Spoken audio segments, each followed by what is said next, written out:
What's up, Taiwan? I'm Erika Liu with 10 minutes of news from here in Taiwan and around the world. Taiwan's President Tsai has held a phone call with the president-elect of the Czech Republic.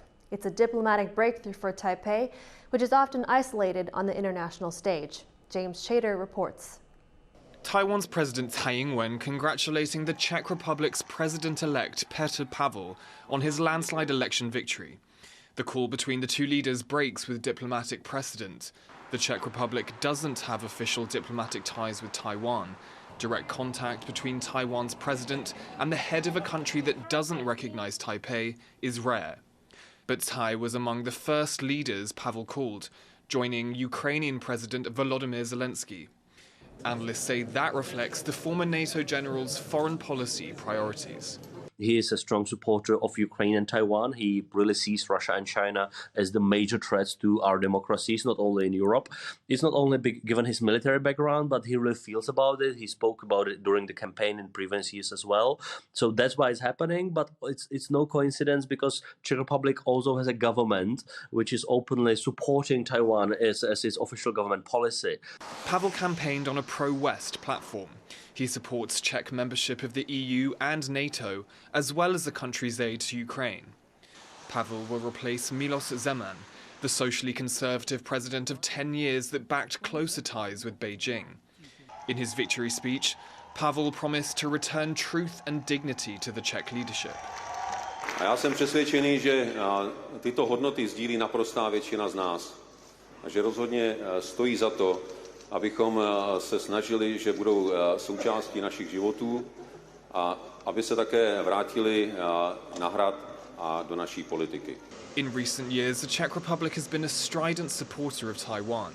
A Taiwanese delegation visited the European country in July last year, and in a 2020 visit to Taiwan's parliament, the head of the Czech Senate infuriated China when he told Taiwanese lawmakers, "I am Taiwanese."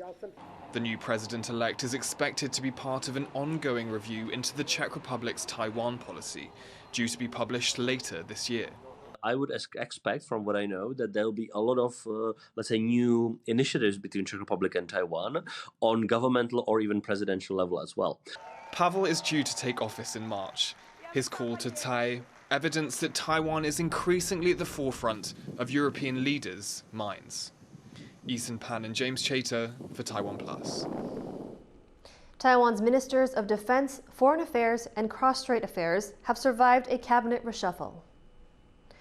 Premier Su Jin-chang led his cabinet to resign en masse on Monday. This comes after the ruling Democratic Progressive Party's poor showing in local government elections in November. The new premier is Chen Jianren, a former vice president. Most of his picks also served in the previous cabinet. Among those changing positions are head of the National Security Bureau, Chen Mingtong. He's to be replaced by Deputy Foreign Minister Tsai Ming-yen. Those staying include the Defense Minister, Foreign Minister, and the Minister for the Mainland Affairs Council, which handles relations with China. The new cabinet is expected to be sworn in on Tuesday. Our reporter Louise Watt spoke to Taipei-based journalist Brian Hugh of New Blue magazine to find out more about this reshuffle. The ministers for defense, foreign affairs, and handling relations with China have stayed on. What does this tell us about the reshuffle? Yeah, that indicates continuity with regards to cross-strait policy and foreign policy as a whole, while I think particularly the Tsai administration is keeping an eye on that. It was punished for its domestic failings in the results of November 2022 9-1 elections. And so I think that signals then that the Tsai administration is not perceiving this as a result of, for example, the public rejecting her cross-strait policy, as perhaps China or the Bamboo Camp would like to frame it.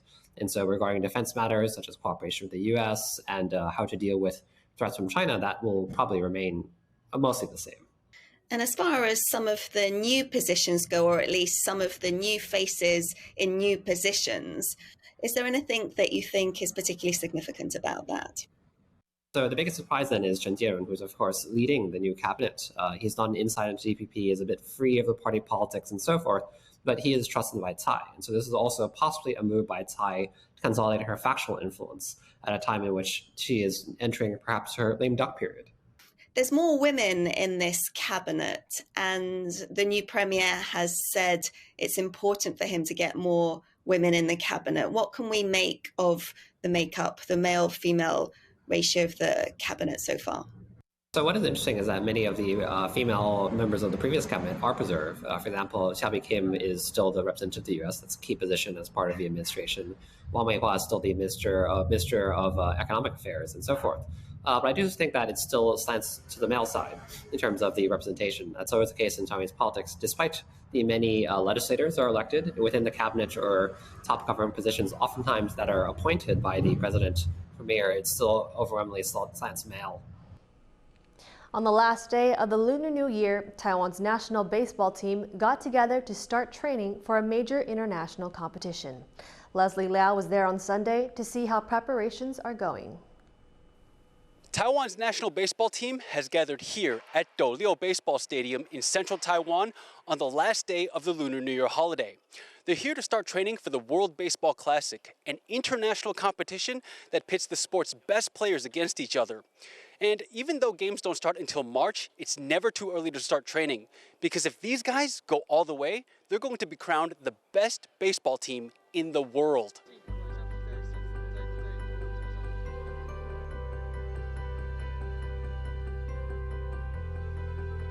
The day starts off in traditional Taiwanese fashion, with prayer. The team burns incense and offers sacrifices to the gods to ask for a smooth and fruitful training session. Also here to rally the team is Zhang Lishan, magistrate of Yunlin County, where the Douliu Stadium is located.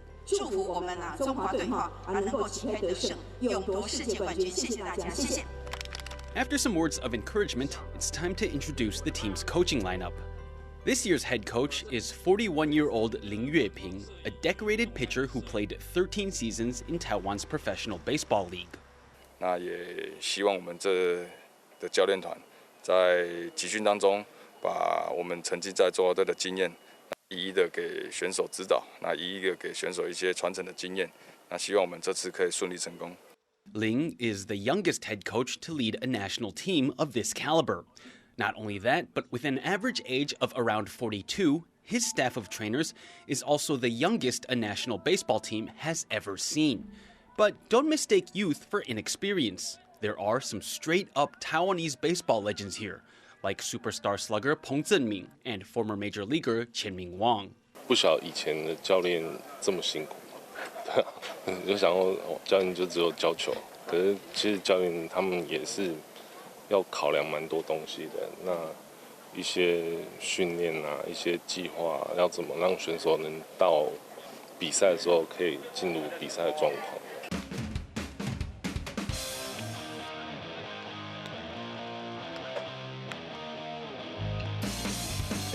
After everyone is introduced, it's time to get to work.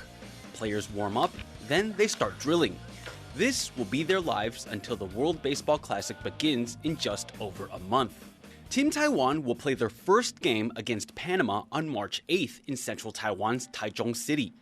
Taiwan is hosting one of the competition's group stages with teams from Cuba, Italy, and the Netherlands also converging on the country. Team Taiwan will be looking to cash in on their home field advantage, but they have no delusions about just how skilled their opponents are.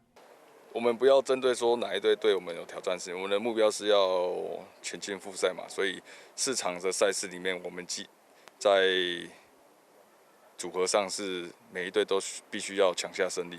Players are pumped, coaches are locked in, and fan anticipation is through the roof. Taiwan's not only playing in the World Baseball Classic, it's one of the host countries as well. That means come game time, fans here will be able to watch these guys play up close and personal. At that point, it's not going to be about rooting for the home team, it's also going to be about home defense. Patrick Sun and Leslie Liao for TaiwanPlus.